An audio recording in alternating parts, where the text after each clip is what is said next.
Hey everyone, I'm Brian Sparks. I'm the editor of Greenhouse Grower Magazine. As many of you know, after Cultivate and what such a great educational and networking opportunity that is, comes another great educational opportunity for those in the horticulture industry. This is especially one for folks who really want to get into the details on young plant production, and that's the upcoming Plug and Cutting Conference. This year's conference takes place September 23rd to the 25th in Orlando, and like Cultivate, it includes an educational program as well as production tours and a trade show as well.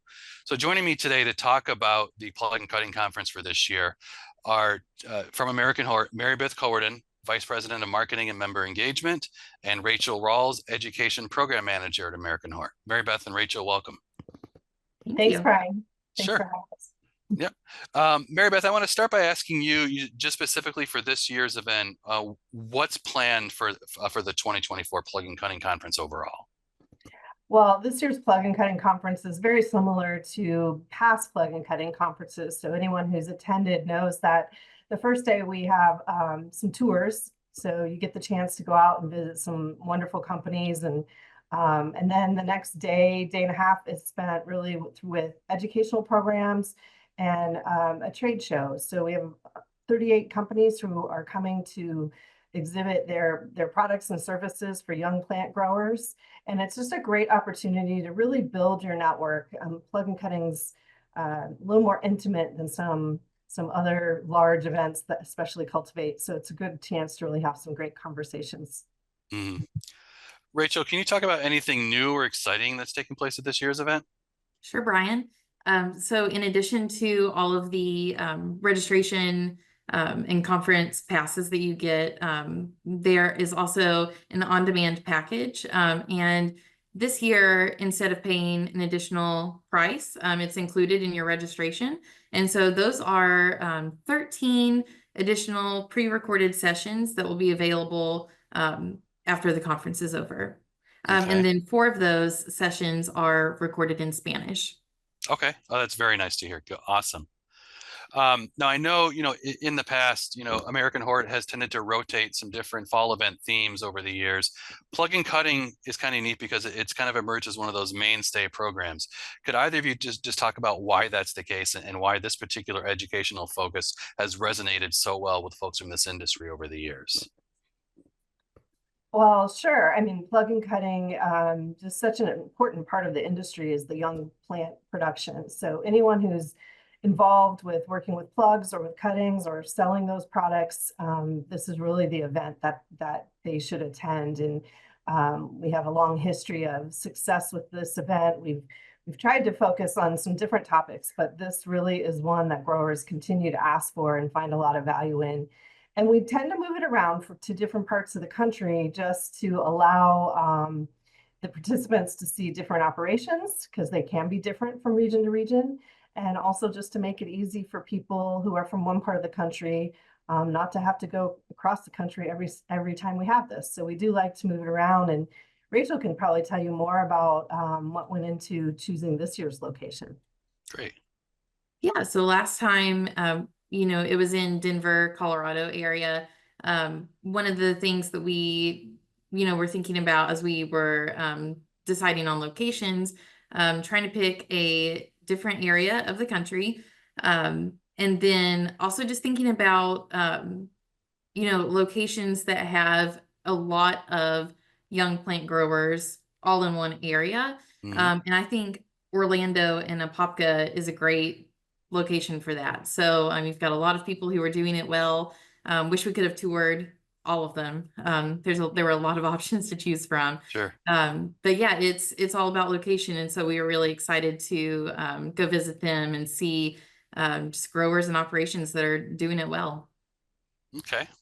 I know one of the draws of the event, of an event like this, is not just the topic, but the speakers who are bringing their expertise to the discussion. Can maybe talk about some of the speakers who are on the agenda for this year that growers don't want to miss hearing from? Sure. So, and you can see a whole list of the speakers and their topics and descriptions all on our website. So this is just to name a few, but we have a lot of really great speakers this year, some good panels as well. But people that I think that people will not want to miss is definitely Suzanne Wainwright Evans. the bug lady. She's going to be talking about pest management for propagators. She's always delivering the latest and greatest information, and people love hearing from her. A unique session that we've got this year that I think is a little different than what we've done in the past. Jeff Stoven from Bailey's Nursery. He's going to be talking about flowering shrub propagation. And that's not exactly a topic that we've had in the past. So some of our growers are interested in learning about how to expand their operation and their growing practices to include flowering shrubs. And so I think that's going to be a good session to hear about. The other one I would recommend would be Selena Gomez from Purdue University. She will be sharing some of her research findings. She's going to be talking about optimizing light for ornamental seedlings grown indoors. And so she's done a lot of research on that. And so I'm excited to hear about that one as well. Awesome. That's great. So having said all that, what really makes plug and cutting a unique event compared to other industry events like it, the growers should make sure that they have marked on their calendars to attend? Like I said a little earlier, I think one of the beauties of a conference of this size is just the ability to really spend time and have deeper conversations with people, whether it's other attendees or might be one of the vendors on the trade show floor or even one of the speakers. You really have a little more time to sit down and have deep conversations.